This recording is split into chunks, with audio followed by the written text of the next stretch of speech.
नमस्कार। नियमित कार्यक्रम 6 प्रश्नमा यहाँलाई स्वागत छ। म राजीव खत्री। देशमा लोकतन्त्र आएको 14 वर्ष भएको छ। 62-63 को सालमा जनताले आफ्नो ज्यानको बाजी लगाएर सडकमा निषेध आज्ञा तोडेर स्वतन्त्रताको परेड खेलिरहँदा शाही सरकार भने सञ्चार गृहमाथि कब्जा जमाउने अभियानमा थियो। फोनहरू बन्द थिए। एक दुईजना साथीभाइ सँगै मिलेर हिँड्न पाइँदैन थियो। बन्दुकको कुन्दा कति बेला कसको टाउकोमा पर्छ थाहा हुँदैन थियो। नेताहरू कोही नजरबन्दमा थिए, कोही देश छोडेर भागेका थिए। नेताहरूको विश्वास जनताले उति साह्रो गर्दैन थिए। सीमित मात्रामा कार्यकर्ता भेला हुने कुरा पनि ठूलो थियो। त्यत्रो ठूलो स्वतन्त्रताको आन्दोलन जनताको बलमा जितिएको थियो। अग्रपंक्तिमा कवि, कलाकार, नागरिक अगुवा हुन्थे। त्यसमध्येका एक हुनुहुन्थ्यो अर्जुन पराजुली। उहाँ नै जो ऐतिहासिक अप्रिल क्रान्तिमा आज कतिपय नेताहरूभन्दा अघि हिँड्नुभयो। सडकमा कविता सुनाएर लोकतान्त्रिक भिडको वाहवाही लुट्नुभयो। आन्दोलनको प्रसिद्धिको चरम चुलीमै पुर्याएको थियो कवि अर्जुन पराजुलीलाई। प्रतिगमन विरुद्धको सडक आन्दोलनमा आफ्नो ज्यान हत्केलामा राखेर जनताको मनमा भएका उक्कुस मुकुसलाई कविताका भाकामा उनेर बोल्ने कवि आज के सोच्नुहुन्छ? आज हामी लोकतन्त्र दिवसको अवसरमा विशेष कुराकानी गर्दैछौँ। कविज्यू, यहाँलाई स्वागत छ। हजुर, नमस्ते। देशमा गणतन्त्र ल्याउन भनी हिँडेकाहरूमा यहाँ अग्रपंक्तिमा विशेष गरी लेखनाथे दारी पालेको 5 गिलास पानी पिएर कविता वाचन गर्ने कवि अर्जुन पराजुलीलाई अहिलेको यो राजनैतिक अवस्था देख्दा कस्तो लाग्छ? सुरुवात यहीँबाट गरौँ। राजनीतिक व्यवस्था देख्दा राम्रो लाग्छ, राजनीति गर्नेको विवस्था देख्दा नराम्रो लाग्छ। भनेपछि सैद्धान्तिक परिवर्तनमा राम्रो भयो, परिवर्तन भयो। सैद्धान्तिक रूपमा यो विश्वको उत्तम व्यवस्था हो र व्यवहारिक रूपमा व्यवहार जसले गर्नुपर्ने हो। यसलाई जसले अब गाडी राम्रो भयो, ड्राइभर भएन राम्रो। मैले बुझेको त्यही हो। अब उ बेला पूर्व राजाले नागरिक अधिकार हरण भयो, अब राजा फ्याँक्नुपर्छ भनेर यहाँहरू अग्रमोर्चामा हिँड्नुभयो। गणतन्त्र पनि आइसक्यो। नेताहरू पनि अब त्यति बेला जो नेतृत्व गरेर हिँडे तिनै व्यक्तिहरू आज छन्। अब केही को मृत्यु भइसकेको छ, त्यो फरक पाटो रह्यो, तर तिनै व्यक्तिहरू हुनुहुन्छ। अब के चाहियो त? के चाहिँ पुगेन खास यसमा? खास गरी राजनीति गर्नेहरूले जुन आफूलाई जसरी प्रस्तुत गर्नु पर्थ्यो, जसरी व्यवस्था परिवर्तन भए जस्तै मान्छेमा पनि, मान्छेको सोचमा पनि, विचारमा पनि परिवर्तन आउनु पर्थ्यो। राजनीति गर्नेहरूको विचारमा, दलहरूको विचारमा त्यो कागजमा त परिवर्तन आयो, तर काममा चाहिँ परिवर्तन आउन सक्छ। 62-63 आन्दोलन ताका हेर्ने हो भने बानेश्वर चोक हुन् या कुनै पनि स्थानमा जहाँ राजनीतिक दलका नेताहरू उपस्थित हुन सक्दैनथे, त्यहाँ तपाईँहरू उपस्थित हुनुहुन्थ्यो र तपाईँका कविताहरूले त्यतिखेर आम आन्दोलनमा सरिक नागरिकहरूलाई एकताबद्ध बनाउँथ्यो र आक्रोश बनाउँथ्यो। शाही शासन विरुद्ध, अझ निरङ्कुश शासन सत्ता विरुद्ध लड्नलाई अझ हौस्याउँथ्यो। अब तपाईँको कविताले कस्तो मोड लियो? त्यस पछाडि अहिलेको अवस्था आउँदा त्यति बेलाको अर्जुन पराजुलीको कविता अहिले कतातिर, कुन बाटोतिर गयो?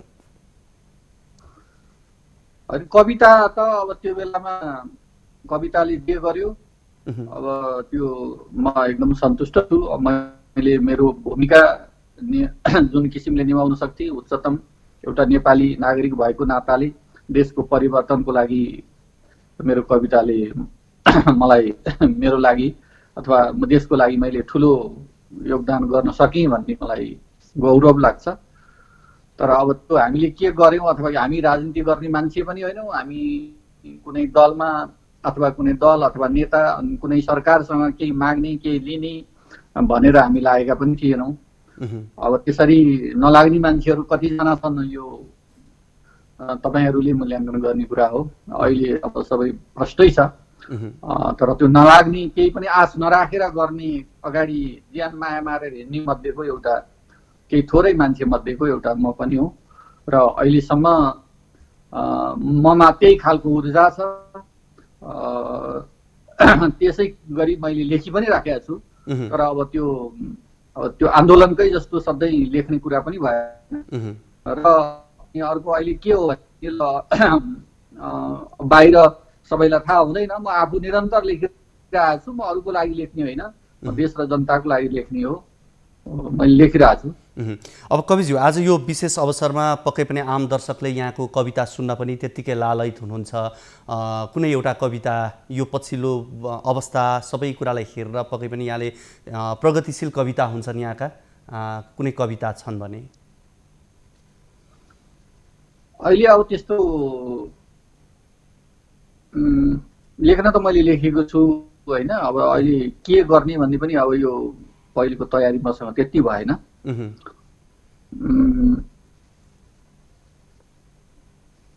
त्यसो भएर अब यो म्याटरहरू पनि यो घरमा अब कता कता के परिरहेको छ त्यो भएको छैन होइन। तर सान्दर्भिक विषयहरू अहिले त कोरोनाको विषयमा जोडिएका कुराहरू पक्कै पनि बढी लेखिरहेको छु यतिखेर चाहिँ होइन। यसमध्ये एउटा म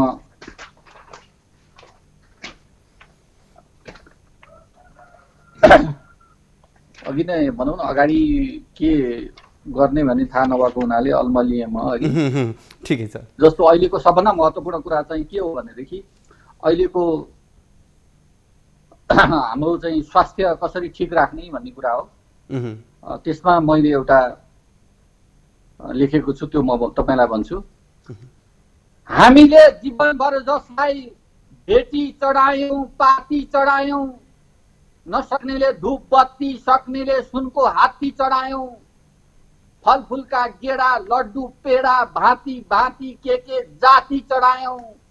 अहिले हामीलाई संकट पर्दा ज्यान जोगाउन हार गुहार गर्दा सुनका हात्ती चढ्नेले पनि छोडिदिए, बडे मानका धर्म ग्रन्थ पढ्नेले पनि छोडिदिए, भोट खानेले पनि छोडिदिए, लड्डु खानेले पनि छोडिदिए। अब हाम्रो जिम्मा लिने कोही छैन, केवल नर्स र डाक्टरको भर छ। भोट खानेले पनि छोडिदिए, लड्डु खानेले पनि छोडिदिए। अब हाम्रो जिम्मा लिने कोही छैन, केवल नर्स र डाक्टरको भर छ। पूजा गर्नेहरूले अबदेखि कुनै देवताको गर्ने होइन, नर्स र डाक्टरको गर्नुपर्छ। अहिलेको विषयको एउटा हो। अच्छा, अब कस्तो के गरौँ भन्नुहोस्। अब विशेष गरी तपाईँका कविताहरू जति तिखा छन् तपाईँ त्यति नै शान्त प्रकृतिको प्रवृत्तिको पनि देखिनुहुन्छ। तपाईँलाई कहीँ कतै तपाईँको प्रवृत्ति तपाईँको कविताहरू हेऱ्यो भने यो सुनामी अगाडिको समुद्र जस्तो भनियो भने के हुन्छ? तपाईँको व्यक्तित्व पनि मैले थोरै अलिकति कुराकानी गरेँ।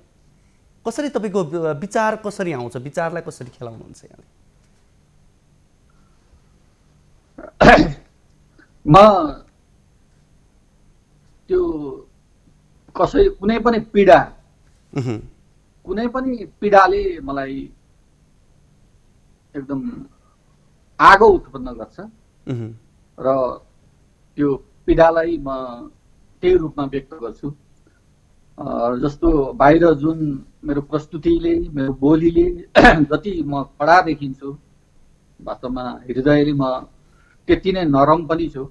मलाई एकदम भावनामा साना साना कुराहरूले पनि बेस्तरी हुन्छ। अब मेरो अरू केही उद्देश्य छैन, खालि जनताले भन्न नसकेका कुराहरू म कसरी भन्न सक्छु बुझ्ने गरी, सामान्य मान्छेले पनि बुझ्ने गरी जुन उनले भन्न सकेका हुँदैनन् ती कुराहरू उनीहरूकैले नै बुझ्ने गरी कसरी भन्ने मात्रै मेरो मुख्य उद्देश्य हुन्छ र म गर्छु पनि त्यही। अहिले अब लोकतान्त्रिक गणतन्त्रलाई जसरी चलाउन खोजिएको छ त्यसले जनतामा केही निराशा जस्तो पनि देखिन्छ। बरु पहिलाकै ठिक हो भनेर भ्रम फैलाउने काम समेत हुन थालेको देखिन्छ कहीँ कतै। यसलाई के भन्नुहुन्छ यहाँले? त्यो त भ्रम मात्रै हो। पहिला के थियो भन्ने कुरा थाहा छ नि। पहिला हामी यसरी बोल्न पाउँथ्यौँ, यसरी हाम्रा कुरा भन्न पाउँथ्यौँ। अब अहिले एउटा कुनै पनि बदमासले एउटा सानो बदमासी गर्यो भने हजारौं अब मिडिया मार्फत टेलिभिजन भनौँ टेलिभिजन मार्फत पत्रिका मार्फत अब म नै अब हामी जस्ता लेखक कवि कलाकार सबैले भनौँ न त्यो कुरालाई यसरी बाहिर ल्याउन सक्छौँ, यसरी भन्न सक्छौँ यो मिडियाको व्यवस्थामा।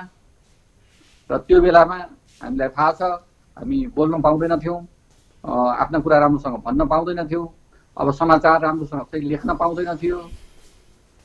टेलिभिजनहरू के अरे अब समाचारहरूले बिचबिचमा चाहिँ खाली खाली राखेर त्यो बेलामा पाना पाना निकालेको हामीले देखेका छौँ। भने व्यवस्था बेठिक भन्ने कुरै होइन, यो त एकदम व्यवस्था योभन्दा विश्वमा उत्तम व्यवस्था हुन सक्दैन। तर अब त्यो चलाउने मान्छेहरू जुन रूपमा जति गतिला हुनुपर्थ्यो त्यति भएनन्, यो कुरा हो। अब हजुर हामीले आफूले बनाएको नयाँ घर हो त्यो हैन। त्यो नयाँ घरमा अब कतै ठेकदारले यता उति गरेर कतै पानी चुयो अथवा कतै चाहिँ नि ढल जाम भयो भन्दैमा घर भत्काउने भन्ने कुरा हुन सक्दैन। त्यसलाई त ती सानातिना कुराहरू सच्याउनु पर्छ। फेरि यो व्यवस्थामा हामीले राजतन्त्रमा जस्तो जीवनभर जन्मिने बित्तिकै कोही राजा हुन पाउँदैन। यसमा प्रत्येक 5 वर्षमा चुनाव हुन्छ। जसले बदमासी गर्छ उनीहरूलाई 5 वर्षपछि हामी हटाइदिन सक्छौँ हैन। नराम्रो मान्छे भयो भने हामी चाह्यो भने जनतालाई रिजाउन सक्यौँ भने हामी आफू पनि आउन सक्छौँ हैन। एउटा सामान्य नागरिकले अहिले प्रधानमन्त्री बन्न सक्छ, राष्ट्रपति बन्न सक्छ। तर त्यो जुन बीचको जुन चुनाव जितिसकेपछिको केही समय जसले बदमासी गर्छ उसलाई हामी फेरि नल्याउन सक्छौँ। त्यो हाम्रो अधिकार हामीसँग सुरक्षित छ। र अहिले यति भनिरहँदा के भन्दाखेरि अहिले जसले काम जसरी गरेका छन् चित्त बुझेका छैन भने त्यसको दोषी अलिकति हामी पनि हो। हामीले किन त्यस्ता मान्छे चुनेर पठायौँ त हैन? हामीले राम्रा मान्छे किन पठाएनौँ? त्यसको सहभागी हामी, त्यसको भागीदार हामी पनि। हामीले जबसम्म हामीले चाहिँ 1 कप चियामा बिक्छौँ, 10 रुपियाँ पैसामा बिक्छौँ हैन, चुनावको बेलामा अनि 1 गिलास रक्सीमा जबसम्म हामी बिक्छौँ अनि हुने यस्तै हो। अब यहाँले हामीले आफूलाई पनि सच्याउनु। अब जसरी अहिले राजनीतिक दलहरूको पछिल्लो काम कारबाहीप्रति आम नागरिकहरू गुनासो गरिरहेका छन् या आम नागरिकले मन पराइरहेका छैनन्, त्यसरी नै भोलि जनताले अर्को विकल्प नखोज्लान्, सधैँ रमिते नै बनेर बस्लान् भन्ने अवस्था पनि त नरहला नि। विकल्प के हो? हुनु पर्यो नि। संसारको अब संसारमा यो लोकतान्त्रिक गणतन्त्रको विकल्प के हुन सक्छ भनौँ? एउटा यसको कुनै विकल्प हुन सक्दैन। यसभित्रै राम्रा मान्छेलाई ल्याउने हो। केही उत्तम विकल्प भनेको त्यही हो।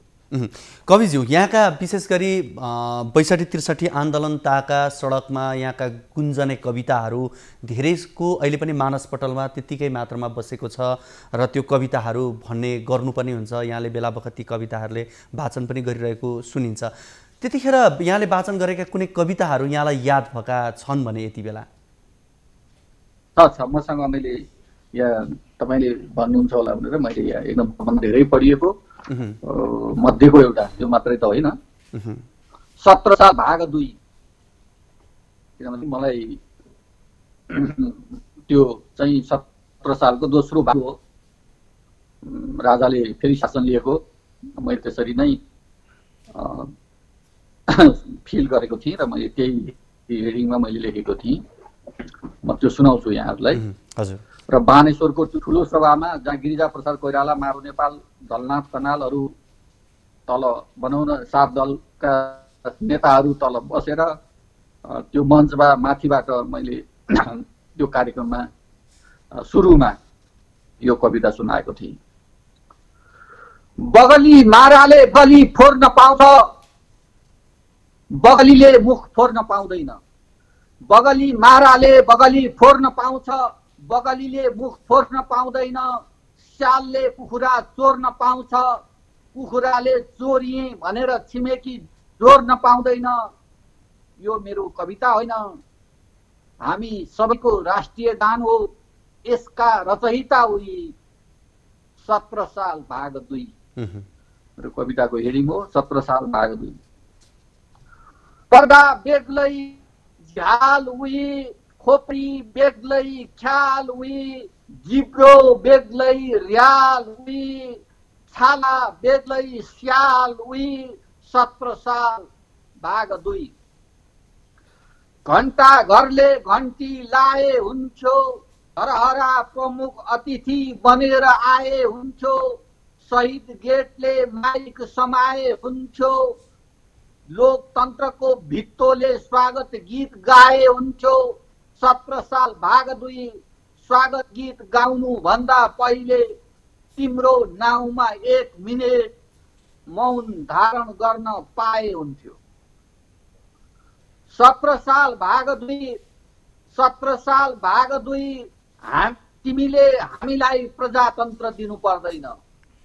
17 साल भाग 2 तिमीले हामीलाई प्रजातन्त्र दिनु पर्दैन।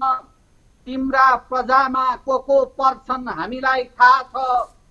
तिमीले हामीलाई शान्ति पनि दिनु पर्दैन। तिम्रा शान्तिले के गर्छन् हामीलाई थाहा छ। हामीलाई त पढ्नका लागि तिमीले केवल एउटा पत्रिका दिए पुग्छ। हामीलाई त पढ्नका लागि तिमीले केवल एउटा पत्रिका दिए पुग्छ, जुन पत्रिका तिम्रो नामले भरिएको होस्। हामीलाई त पढ्नका लागि तिमीले केवल एउटा पत्रिका दिए पुग्छ, जुन पत्रिका तिम्रो नामले भरिएको होस्। नामै पिच्छे एउटा समवेदना व्यक्त गरिएको होस्।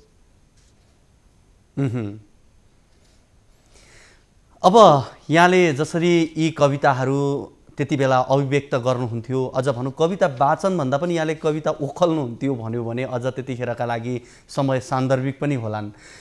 र यी कवितामा व्यक्त गरिएका कुराहरू भन्दा अहिले कति कुराहरू चाहिँ फरक भए या कति कुरामा चाहिँ स्वरूप परिवर्तन भए जुन नहुनु पर्थ्यो, के लाग्छ यहाँलाई? अघि नै मैले भनिसकेँ, सैद्धान्तिक रूपमा हामीले जे खोजेका थियौँ त्यो पायौँ, व्यवहारिक रूपमा पाउन सकेका छैनौँ। 100% पाइएन भन्ने पनि होइन। अब भनौँ न, अब सैद्धान्तिक रूपमा चाहिँ पाएपछि अब त्यो धेरै कुराहरू पाएकै हो। हामीले घरेरी पायौँ, अनि हामीले अब त्यसमा जस्तो घर बन्नु पर्थ्यो त्यो घर चाहिँ ठेकेदारहरूको बनासीले भने जस्तो बनेन। यसरी हुनुपर्छ होला। अब कतिपय अवस्थामा यो आन्तरिक लोकतन्त्र कमजोर भयो दलहरूभित्र भन्ने कुरा पनि उठिरहन्छ, अनि कुनै नीति कानुन बनाउनु पर्ने कुरामा पनि सघन छलफलहरू बहसहरू हुन सकेनन् भनिएको छ। अहिले पछिल्लो समयकै यही उसलाई हेर्ने हो भने पनि प्रधानमन्त्रीको जुन कार्यशैलीप्रति त्यति नै मात्रामा नेगेटिभ भइरहेको अवस्थामा यो एउटा उदाहरण मात्रै हो। यसरी नेताहरू थोरै मात्र मान्छे सीमित कोठामा बस्ने अनि कुनै कुरा निर्णय लिने प्रवृत्ति पनि त शाही शासन कालको भन्दा फरक छैन, यो पनि नयाँ राजाहरूले गर्ने शैली भयो भन्ने कुराहरू आइरहेको छ नि। यसलाई चाहिँ यहाँले कसरी लिनुहुन्छ?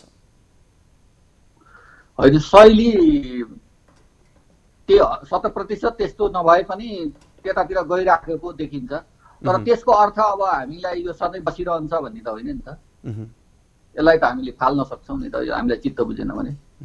अब पाँच वर्षमा हामी फ्याँकिरहने तर त्यो उनीहरूको पुनरावृत्ति उनीहरूको त्यो व्यवहार चाहिँ त्यही किसिमको भइरहने हो भने त अनि त्यो हामी कहाँबाट ल्याउँछौँ त? अब इम्पोर्ट गरेर इन्डिया, चाइना, अमेरिकाबाट ल्याउन मिल्दैन होला, यहीँभित्रकै मान्छे होला नि, हुन्छ होइन त? अब यो विशेष गरी त्यतिखेर नागरिक आन्दोलन महत्त्वपूर्ण थियो। 62-63 को आन्दोलन नेताहरूलाई आम जनताले त्यतिखेर पत्याएका पनि होइनन्। आम नागरिक समाज यहाँहरू जस्तै कलाकार कविहरूलाई नै त्यति बेला पत्याएको हो। अहिले चाहिँ त्यो नागरिक समाजको भूमिका अनि यहाँहरूको भूमिका चाहिँ किन कम देखिएको हो? हामी नागरिकहरू जुन त्यो बेलामा सबै दलका सबै खालका मान्छेहरू एक ठाउँमा उपस्थित हुनुभएको थियो होइन। अब हामी के अरे भनौँ कुनै दलको नेता नभएका, कुनै दलमा नजाने, कुनै दल नबनाउने, आफ्नो स्वतन्त्र भूमिका मात्र निभाउने मान्छेहरू कतिजना छौँ र अमलामा भन्दाखेरि तपाईँहरूलाई थाहा छ कतिजना छन्, तपाईँहरूले भन्न सक्नुहुन्छ, म यसमा किन भनौँ। अब त्यो हाम्रो त आवाज हो, हाम्रो कुरा हो। अब यो व्यवस्थामा अब राजनीति गर्ने दलहरूले नै हो, एउटा अथवा दुईजना व्यक्ति, पाँचजना व्यक्तिले यो राजनीति गर्न सम्भव पनि छैन, त्यो हुने कुरा पनि होइन, दलले नै गर्ने हो होइन। दल भनेका अब नेताहरू हुन्, अब नेताहरू राम्रो हुनु पर्थ्यो, अब त्यो भइरहेको छैन, मुख्य कुरा त्यही हो। अब त्यतिखेर यहाँहरूले बोल्दाखेरि जुन यहाँहरूको बोली थियो त्यसको वजन हुन्थ्यो, यहाँहरूको बोलीलाई यहाँका प्रत्येक वाक्य यहाँहरूले कविताबाट जुन अभिव्यक्त गर्नुहुन्थ्यो त्यसलाई आम मानिसले अनुसरण गर्थे, सुन्थे। तर अहिले पछिल्लो अवस्थामा हेर्ने हो भने यहाँहरूको जुन आवाज छ, यहाँहरूको जुन बोली छ, यसमा अलिकति कम भएकै हो हुन चाहिँ, जति हुनुहुन्छ होइन। हामी बोलेर मात्र त केही हुँदैन नि त, अब त्यो पनि समय अनुसार हुनसक्छ, हुन्छ नि होइन। खबरदारी गर्ने कुरा अब हामीले बोलेर मात्रै के हुन्छ र, हामीले त बोलिरहेको छौँ, तर बोल्नुको अर्थ यो कस्तै परिवर्तन गरौँ भनेर हामी बोल्दैनौँ, किनभने यो हाम्रो बच्चा हो, हामीले ल्याएको हो होइन। अब यसको उत्तम विकल्प दिन सक्नु पर्यो नि त संसारले, अथवा के हो त यसको उत्तम विकल्प, योभन्दा राम्रो व्यवस्था के हुन सक्छ संसारमा? योभन्दा राम्रो कुनै पनि व्यवस्था छैन भने अनि अब हामी व्यवस्थाको विरुद्धमा यहाँ हुन सक्छ, पछाडि फर्काउन खोज्नेहरू हुन सक्छन्, यसबाट अरू थप फाइदा लिन खोज्नेहरू हुन सक्छन् होइन। अब गाडिसकेको चाहिँ नि मुर्दालाई फेरि बिउताएर सास हाल्छौँ भन्नेहरू पनि हुन सक्छन्। तर त्यसको लागि सहयोग हुने गरी हामी आन्दोलन गरे पनि, हामी जे गरे पनि हामी यो व्यवस्थाको विरुद्धमा हुने गरी हामी केही गर्दैनौँ। अब नेताहरूको अथवा चरित्रको विरोध हामी लगातार गरिरहेछौँ। अब अहिले यही केही समयदेखि यही उसमा पनि तपाईँले अब मेरो उसमा कतै हेर्नुभयो भने अब मैले चाहिँ आफ्नो सक्दो अझै अहिले पनि विरोध गरिरहेछु। कविज्यू, अब विशेष गरी आज वैशाख 12 गते मैले हिजै पनि यहाँसँग केही कुराकानी गर्ने भनेर केही सामाजिक सञ्जालमा इङ्कित गर्ने बित्तिकै केही व्यक्तिहरूले मलाई मेसेन्जरमा पनि यहाँको कविता, विशेष गरी यो दारी सम्बन्धी, आफ्नै दारी सम्बन्धी यहाँले मैले दारी पालेको किन भन्ने अभिव्यक्त गरेको एउटा कविता जो आम मानिसले अहिले पनि उत्तिकै रुचाउनु भएको छ, त्यो कविता यहाँले एकचोटि वाचन गरिदिनुहोस् न।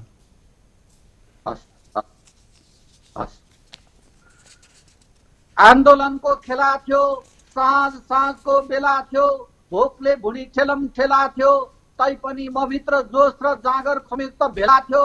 नेता बन्ने सुर गर्दै थिएँ, नेपाल बन्दको पत्ता छर्दै थिएँ, पछाडिबाट पुलिस आयो, कठालोमा च्याप्प समायो।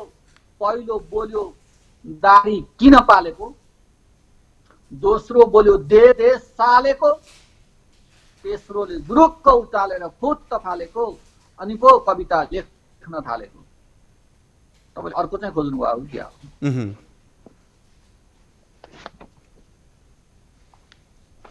अर्को दारी किन पालेको भने टाइम छ तपाईँसँग? हुन्छ पक्का। म किसान हुँ, पाल्ने मेरो पेसा हो, रागो पाले, मिस्टर ह्यान्डसम प्रतियोगितामा भाग लिन गयो, भैँसी पाले, सुन्दरी प्रतियोगितामा भाग लिन गयो, कर्मचारी पाले, भ्रष्टाचार एउटै बाँकी राखेन सबै भ्यायो, नेता पाले, आफूलाई राजा बनाउँदै ल्यायो, सरकार पाले, गर्नुपर्ने काम एउटै गरेन, नगर्नुपर्ने काम सबै गर्यो, सुरक्षा कर्मी पाले, सुरक्षा नदिउन्जेल जिउँदै थियो मान्छे, उसले सुरक्षा दिने बित्तिकै मर्यो। पाल्ने जन्तु कुनै नपाएपछि एउटा नयाँ कदम चाले, अनि मैले दारी पाले। पक्कै पनि आम दर्शकहरूले विशेष गरी यहाँले जहाँ जहाँ कविता वाचन गर्नुभयो यो कवितालाई अलिक फरक शैली फरक तवरले मानिसहरूले मन पनि पराएका छन्। अब हामी कार्यक्रमको करिब करिब अन्तिमतिर पनि आएका छौँ। विशेष गरी आज लोकतन्त्र दिवस आज 14 वर्ष भइसकेको छ। 12 वर्षमा खोलो फर्किन्छ भन्छन्। 14 वर्ष भयो। अहिलेको अब यो पछिल्लो समग्र लोकतान्त्रिक गणतन्त्र पछाडि आम नागरिकले अनुभूत गरेको कुरा यहाँले पनि पक्कै अनुभूत गर्नुभएको छ। यहाँले हुन त सुरुमै इङ्कित पनि गरिसक्नुभयो सिस्टम राम्रो बसेको छ, त्यसमा केही प्रवृत्तिहरू मात्रै नराम्रो भएको हो भनेर यहाँले इङ्कित गर्नुभएको छ। अब प्रवृत्तिगत सुधार चाहिँ गर्नुपर्ने कुरा यहाँले के देख्नुहुन्छ?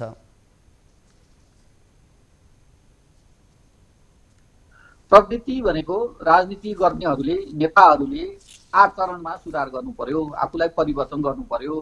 पुरानाले जे गरे त्यही गर्नु भएन। अब उनीहरू टिकिरहने हो भने यो व्यवस्थालाई पनि टिकाइरहने हो भने त्यो गर्नु पर्यो।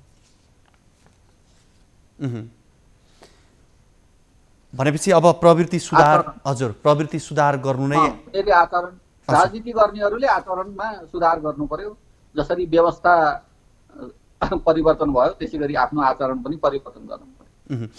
अब आज 14 वर्षसम्म आइपुग्दा अहिलेको अवस्थासम्म जुन किसिमको नेताहरूको प्रवृत्ति देखिएको छ, टुटफुट जुट जे हुँदै यो अवस्थासम्म आइपुग्दाखेरि यहाँले देख्नुभएको मुख्य समस्या चाहिँ के देख्नुभएको? पार्टीहरूमा दलहरूमा के देख्नुभयो जुन चाहिँ अहिले सुधार हुन आवश्यक छ?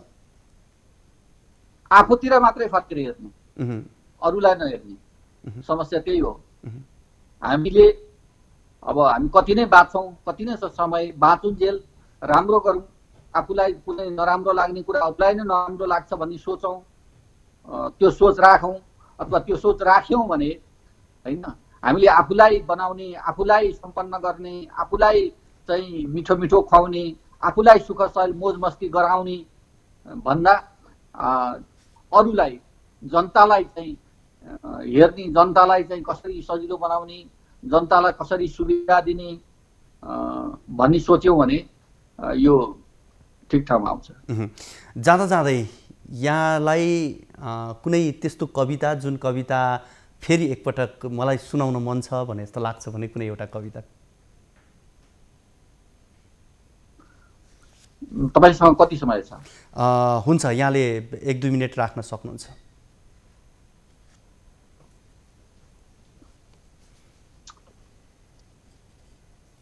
म जुन दिन टोनी खेलमा 7 दलको ठुलो आमसभा भइरहेको थियो, त्यो दिन जुन ढुङ्गामुढा भयो, अब त्यहाँ गिरिजा प्रसादमा आउँदाखेरि अनि त्यतिखेर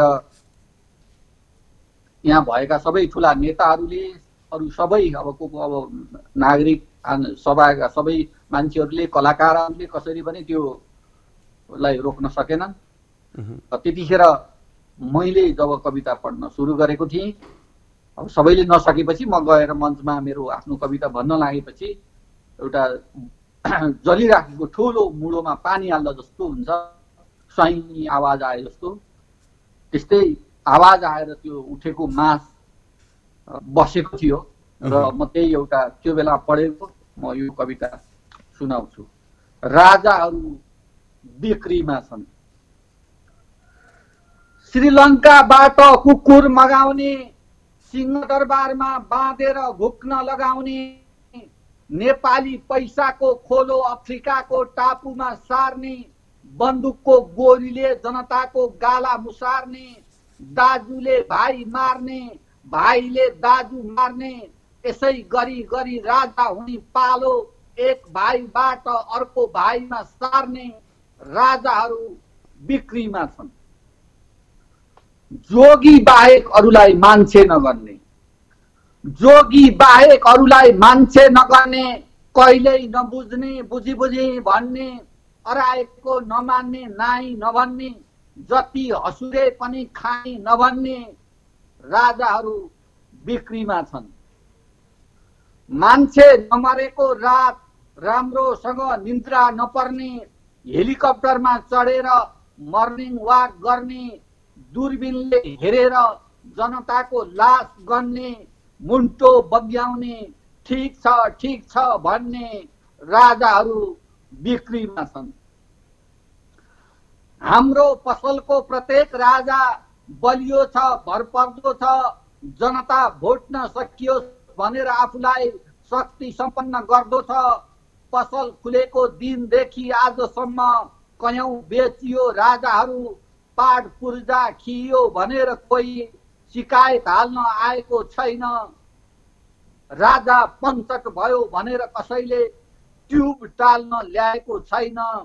नपत्याए एउटा राजा लगेर हेलिकप्टरबाट खसाइदिन खोज्नुहोस्, बरु हेलिकप्टर खस्ला, राजा खस्दैन।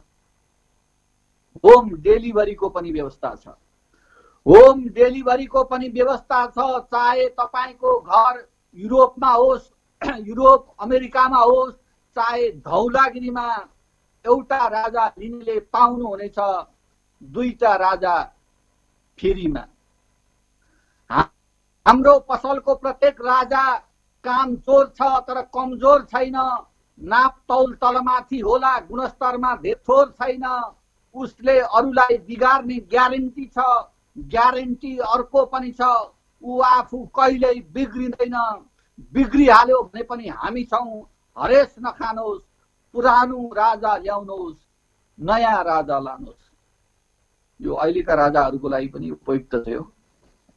यहाँलाई धेरै धेरै धन्यवाद यो कविताको लागि र आज यो विशेष कुराकानीका लागि। हस्, मेरो पनि सबै दर्शकहरूमा एकदम नमस्ते। उहाँ हुनुहुन्थ्यो कवि अर्जुन पराजुली। लोकतन्त्र दिवसको अवसरमा हामीले उहाँसँग विशेष कुराकानी गऱ्यौँ। आजको कार्यक्रमको निर्धारित समय सकिसकेको छ। भोलिको कार्यक्रममा हामी नयाँ अतिथि र नयाँ विषयसँग कुराकानी गर्न आउने नै छौँ। तबसम्मका लागि बिदा दिनुहोस्। हवस् त, नमस्ते।